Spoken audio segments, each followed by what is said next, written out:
अस्सलाम वालेकुम दोस्तों, मैं हूं सैयद उमर फ़ारूक। अपने चैनल उमर स्पीक्स की एक और एपिसोड के साथ आपकी खिदमत में हाजिर हूं। दोस्तों, खून जमा देने वाली सर्दी है मुल्तान में भी और पूरे पाकिस्तान में भी, और मेरी दुआ है कि अल्लाह ताला आप सबको, हम सबको इस शदीद सर्दी से महफूज रखे और जल्द कोई बारिश हो जाए ताकि ये शदीद सर्दी, खुश्क सर्दी की लहर थोड़ी सी ख़त्म हो। और आज की वीडियो भी हज स्पेशल वीडियो है और ये बहुत ही इंपॉर्टेंट तरीन वीडियो है उन तमाम लोगों के लिए जिनका हज की कुरानाज़ी में नाम आ चुका है गवर्नमेंट स्कीम में, और उन तमाम लोगों के लिए भी जो प्राइवेट हज करना चाहते हैं। तो इस वीडियो को आपने स्किप नहीं करना, पूरा कम्प्लीटली देख लें ताकि आपको आने वाले तमाम जो स्टेप्स हैं बायोमेट्रिक से रिलेटेड, हज ट्रेनिंग से रिलेटेड और फ़्लाइट स्केजुअल से रिलेटेड, वो तमाम चीज़ें आपको, और पासपोर्ट से रिलेटेड भी वो तमाम चीज़ें आपको समझ में आ जाएँ।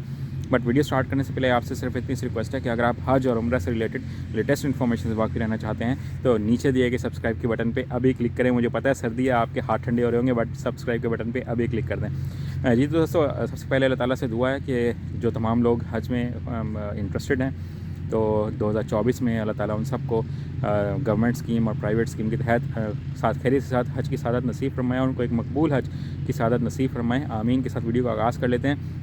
सबसे पहले आपके बहुत सारे क्वेश्चंस थे जो बार बार आ रहे थे कि बायोमेट्रिक कब होगी, बायोमेट्रिक नहीं हो रही, सऊदी बायो वीज़ा ऐप नहीं चल रही, पाक हज ऐप नहीं चल रही।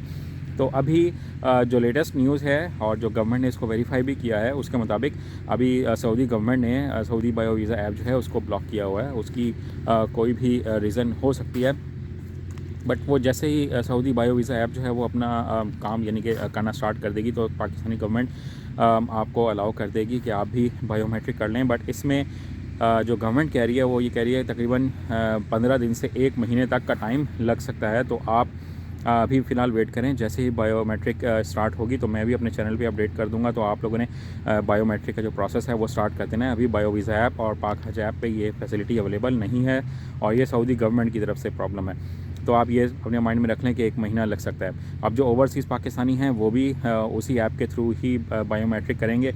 तो उसका भी तरीकाकार मैं आपको बता देता हूँ कि आपने नेक्स्ट स्टेप में क्या करना है। बट उसके बाद जो सेकंड स्टेप होगा वो होगा हज की ट्रेनिंग से मुतालिक।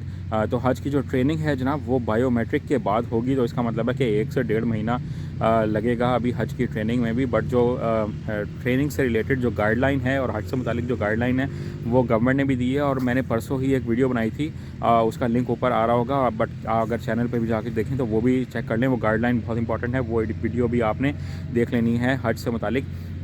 तो अभी हज ट्रेनिंग जो है वो तहसील की सतह पे होगी, हर शहर में तहसील की सतह पे होगी। तो उसकी भी इन्फॉर्मेशन मैं डिटेल में शेयर कर दूंगा और SMS भी आप लोगों को आ जाएगा। तो अभी उसमें भी तकरीबन 1 से 1.5 महीना बाकी है। उसके बाद अगर हम बात कर लें कि जनाब जो होगी फ़्लाइट स्केजुअल, तो यानी कि फ़्लाइट शेड्यूल भी उसको कह सकते हैं आप, तो उसका जो हिसाब किताब है वो तकरीबन रमज़ान में या रमज़ान के बाद जाके क्लियर होगा। तो अभी आप उससे मुतालिक भी ज़्यादा परेशान ना हो कि वो कब आएगा, फ़्लाइट शेड्यूल कब आएगा, हमें कब पता लगेगा। तो अब नेक्स्ट जो गवर्नमेंट ने बात की हुई है वो बात की है पासपोर्ट से मुतालिक।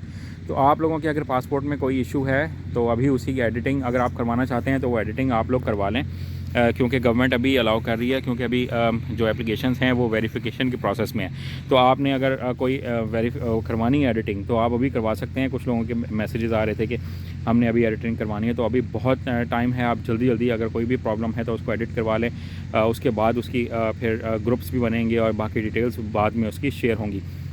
जो ओवरसीज़ पाकिस्तानी हैं वो भी सऊदी बायो वीज़ा ऐप के थ्रू बायोमेट्रिक करेंगे, उसकी रसीद निकालेंगे और जो आपकी पासपोर्ट होगी, ठीक है, उसकी आप स्कैन कॉपी भेजेंगे वजारत को। और जो आपके शहर हैं, जिस शहर से आपने जाना है, उनके मैंने डिटेल्स शेयर की हुई हैं पिछली वीडियोस में, तो उनके ईमेल एड्रेस पे आप शेयर करेंगे और उनको बताएंगे कि आप कब पाकिस्तान आ सकते हैं। ये तमाम डिटेल्स आप लोगों ने शेयर कर देनी है गवर्नमेंट के साथ, तो ताकि आपको आने का और जाने का जो स्केजुअल है वो तैयार किया जा सके। बाकी जो मैं आपको प्रीवियस वीडियो में बता चुका हूँ कि अभी से ही अपनी तैयारी करना शुरू कर दें।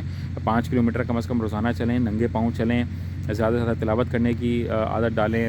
हज के जो मनासिक हैं उनको स्टडी करना स्टार्ट कर दें कि कैसे करने हैं। वहाँ पे जाके ये नहीं कि बाकी लोग जैसे कर रहे होंगे तो हम भी वैसे कर लेंगे। तो अगर वो खुदा खासा गलत कर रहे हैं तो आप भी गलत करेंगे। तो आप यहाँ से पूरा स्टडी करके जाएँ और खाना कम खाने की आदत डालें, सादा खाना खाने की आदत डालें, कोलेस्ट्रॉल कम वाले खाने की आदत डालें, नमक मिर्च कम खाने वाली आदत डालें।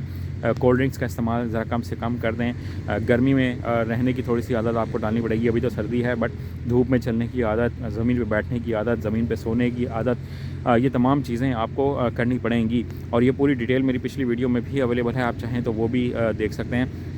ज़्यादा से ज़्यादा नवाफिल नमाज़ें पढ़ने की, इबादत करने की आदत अपने आप को अभी से डाल लें ताकि आपको फ्यूचर में हज में परेशानी ना हो। मज़ीद अगर आप कोई चीज़ पूछना चाहते हैं, कोई चीज़ आपको समझ नहीं आ रही है, तो आप कमेंट सेक्शन में मुझसे पूछ सकते हैं। अगर मुझे इस बारे में ज़रूर मालूम होगा तो मैं आपको ज़रूर रिप्लाई करूँगा। चैनल पर अगर नहीं है तो चैनल को सब्सक्राइब कर लीजिएगा। अपने घर वालों का बहुत ज़्यादा ख्याल रखिएगा। अल्लाह हाफ़िज़।